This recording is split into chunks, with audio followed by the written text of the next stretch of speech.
কখন থেকে এসে বসে আছি কিন্তু এখনও শুরু হয়নি। এখানে চলছে ভোগ রান্না, খিচুড়ি ভোগ হচ্ছে।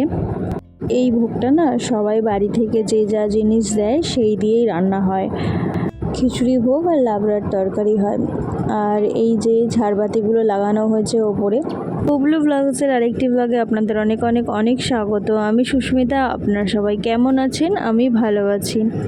ঝাড়বাতিগুলো লাগানো হয়েছে, কিন্তু আমরা ছোটোবেলায় দেখতাম পুরো মন্দিরটাকে ফুল দিয়ে সাজানো থাকতো। এখন আর সেই ফুল দিয়ে সাজানো হয় না, হয়তো ফুলের এখন প্রচুর দাম বলে হয়তো সেভাবে করে উঠতে পারে না, ওই জন্য পুরো মন্দিরটা এখন ফুল দিয়ে সাজানো হয় না। হ্যাঁ, যদি কেউ ফুল দিয়ে সাজায় তাহলে মানে কারোর মানসিক থাকলে তখন মন্দিরটা পুরো ফুল দিয়ে সাজানো হয়।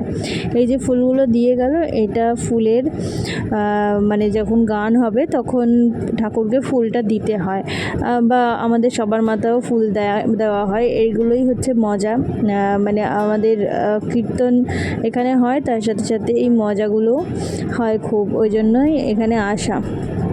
এই যে ফুল ছোড়াছড়ি হচ্ছে, আর এই যে আমি পুবলুকে নিয়ে এসেছি, পুবলুর কাছে কিছুটা ফুল ওর মাথায় দেবো বলে। সবাই খেলছে তো আমি ভাবলাম পুবলুকেও দিই।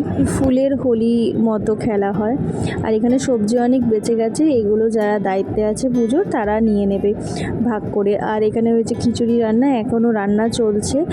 আর এই যে লাবড়ার তরকারি রান্না হয়েছে। এই যে সবজি কাটার লোক পাওয়া যায় না বলেই প্রতি বছরই এরকম সবজি বেঁচে যায়, তো সেগুলো যারা দায়িত্বে থাকেন তারা নিয়ে নেন। এই যে আমাদের ঠাকুর শীতলা মা। আর কত লোক হয়েছে দেখুন, এখনও লোক আসা বাকি আছে, এখনও বাতাসার লোট হয়নি। তারপর নাচ আছে, আমাদের কীর্তনে নাচ হয়, কিন্তু জানি না শেষ অবধি থাকতে পারবো কি না, কারণ অনেক দেরি হয়ে যাচ্ছিলো। আর পুবলুর খাওয়ার টাইম তো জানেনই, খাওয়ার টাইম একটু মিস করা যায় না। খাওয়ার টাইমের খাওয়াতেই হবে ওকে, ওই জন্য হয়তো চলে যেতে হবে আমাকে।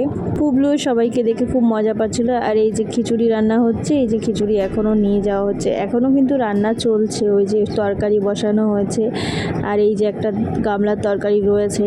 তো আমাদের এখানে এত লোকই ভোগ খায়। আমাদের পাড়ায় না বেশিরভাগ বাড়িতেই আজকে রান্না হবে না বিকেলে, তারা এই খিচুড়ি ভোগটাই খাবে, তাই জন্যই এতটা প্রিপারেশন। আর এই যে বাতাসা নিয়ে এসছে, আরও বাতাসা আছে, অনেকের অনেক মানসিক থাকে তারা দেয়। আর এটা যিনি দিচ্ছেন এটা মন্দিরের বাতাসা, আরও আসবে মন্দিরের বাতাসা। তো এটা লুট হবে এখন। এই দেখুন, দেখতেই পাবেন সব চারদিক দিয়েই বাতাসা দিচ্ছে সবাই।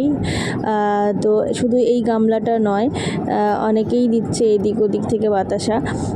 তো এই এক একজনের কাছে না বাতাসা লুট করে এক প্লাস্টিক করে বাতাসা হয়। আমি তো বাচ্চাকে নিয়ে গেছি বলে আর ভিডিও করছি বলে আমি অতটা তুলতে পারিনি, আমার মা তুলেছে, তো কতটা তুলেছে আমি পরে দেখাবো।